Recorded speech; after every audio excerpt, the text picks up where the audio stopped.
Now we spend all our time out in nature. You get very intimate with the world.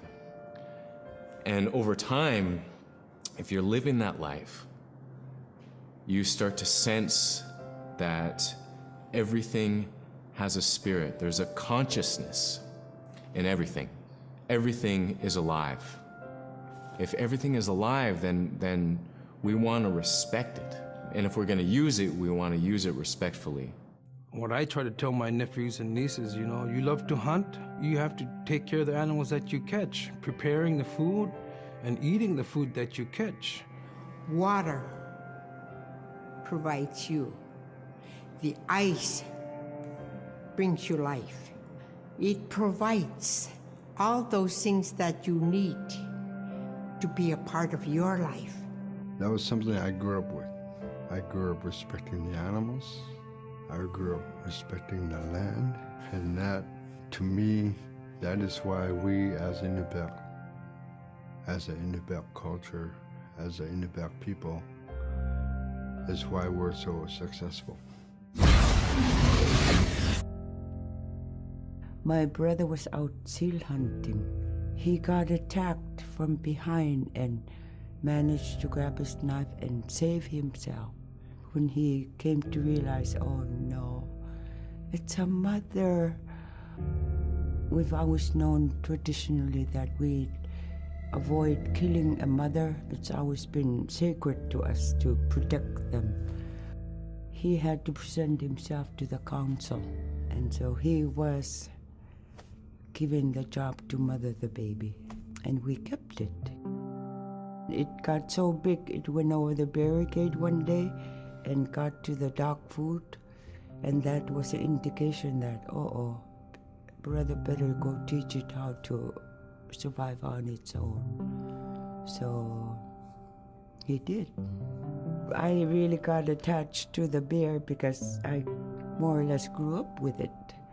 And some days when brother took him walking, once in a great while he'd put me on the bear and I would ride on it like a horse.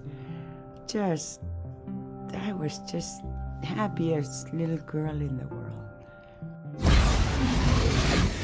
We're taught that there's no hierarchy. It's not everything else and then man, humans on top, and they're separate from everything. We're taught that everything is equal and that all the animals have a human form or can be seen in a human form. And so they have just as much or more intelligence. In fact, have a lot to teach people.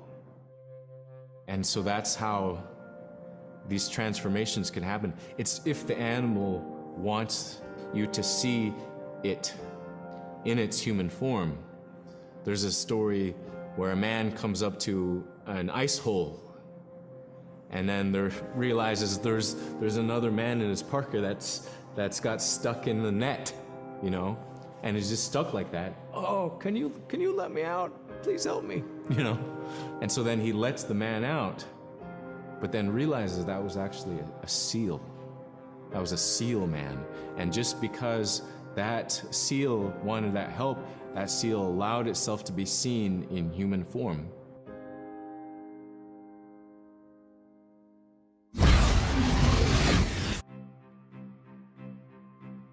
Sila is the weather.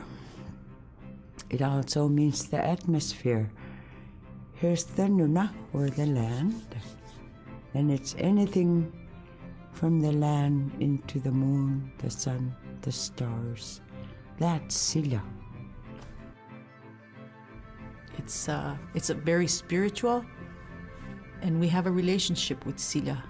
Sila has a soul in the same way we do as people, in the same way animals do.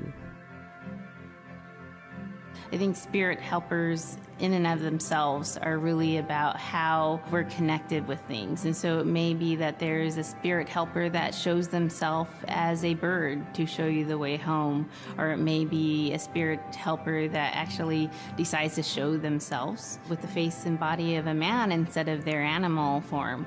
And so I think one of the things that's hard to understand is that it's not one way of seeing things, it's one way of knowing you're connected to everything.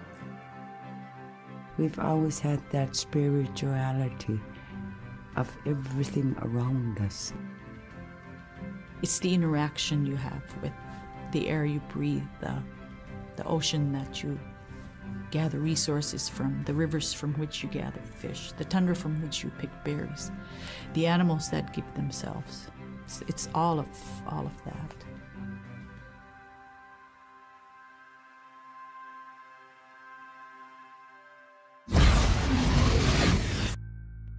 We're very much aware of the climate change.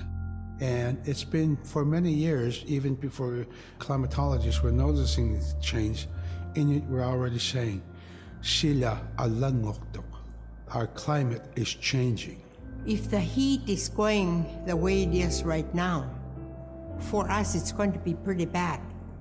Different birds are coming, and they're coming earlier, and sometimes rain is more than what we want, because when there's more rain, we know it's going to melt the permafrost.